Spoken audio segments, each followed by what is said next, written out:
So hi guys, habang may music, mga kabes, andito naman ako. Tapos mayroon pa akong nagastos guys, mga kabes. Ayan. Tapos mga kabes, yung ginastos ko, ay gastos namin. Pero yeah.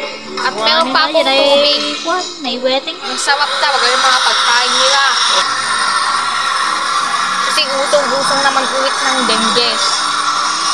Yung dengue, makakagat ka.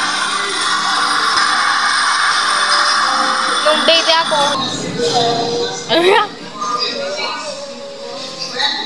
exercise naman ako mga kabes guys.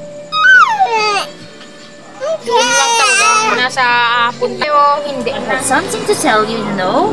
You stand up and let Tito Jeriwar. Buti naman ako talagang Ring basta.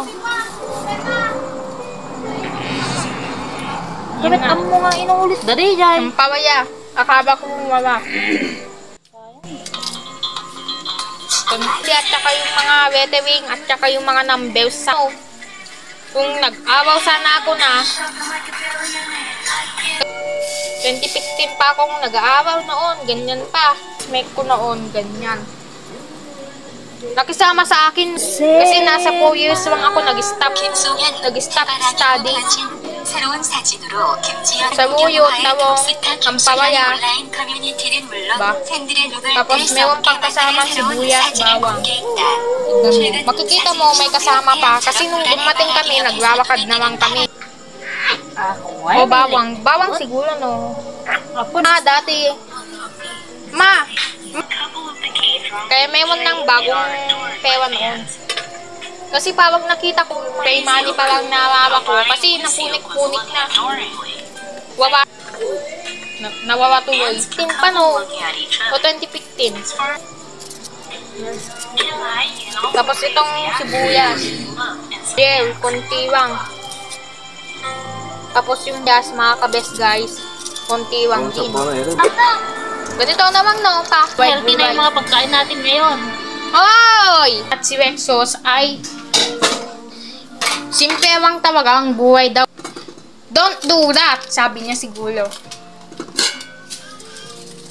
Yan. So, lagyan ng magic syrup. Diba? Yan. So, lagyan ng bagoong. Ayan. Simpleng buhay naman, ganyan naman daw ang ulam. Para kumuha dyan sa tap water. Kasi ano, tubig ng gripo. So yan, wagyan ng isang basong tubig, water. So ganun lang ang kasimple. So tinapon na yung tubig. So okay na ang ano, simpleng buhay naman daw. Sinasabi niya. Tapos, pagkatapos, ayan, nilipat pa doon. Tapos, open na yung gasol. Tapos, hayaan mo na dyan para makalipas ng 5 minutes. O, 4 na minuto. Basta maluto na ito, mga kabes, pwede natin ng videoan. So, ito na yung ulam. Umuusok na talaga ngayon. Ito ang simpleng buhay na kumakain ang isang tao o lahat ang mga tao sa amin.